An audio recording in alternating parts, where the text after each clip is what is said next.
ब्राह्मण और सर्प की कथा। किसी नगर में हरिदत्त नाम का एक ब्राह्मण निवास करता था। उसकी खेती साधारण ही थी, अतः अधिकांश समय वह खाली ही रहता था। एक बार ग्रीष्म ऋतु में वह इसी प्रकार अपने खेत पर वृक्ष की शीतल छाया में लेटा हुआ था। सोए सोए उसने अपने समीप ही एक सर्प का बिल देखा। उस पर सर्प फन फैलाए बैठा था। उसको देखकर वह ब्राह्मण विचार करने लगा कि हो न हो यही मेरे क्षेत्र का देवता है। मैंने कभी इसकी पूजा नहीं की, अतः मैं आज अवश्य इसकी पूजा करूंगा। यह विचार मन में आते ही वह उठा और कहीं से जाकर दूध मांग लाया।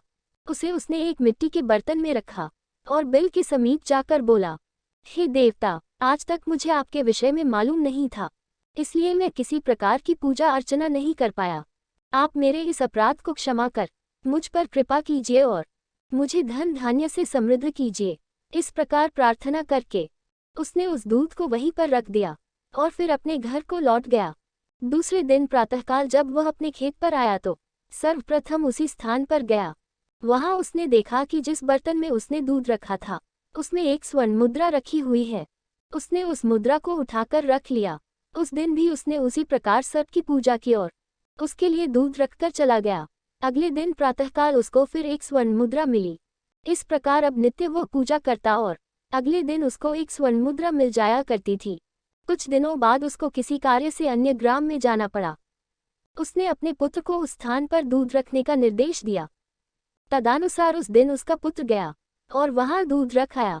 दूसरे दिन जब वह पुनः दूध रखने के लिए गया तो देखा कि वहां स्वर्ण मुद्रा रखी हुई है। उसने उस मुद्रा को उठा लिया और वह मन ही मन सोचने लगा कि निश्चित ही इस बिल के अंदर स्वर्ण मुद्राओं का भंडार है। मन में यह विचार आते ही उसने निश्चय किया कि बिल को खोदकर सारी मुद्राएं ले ली जाएं।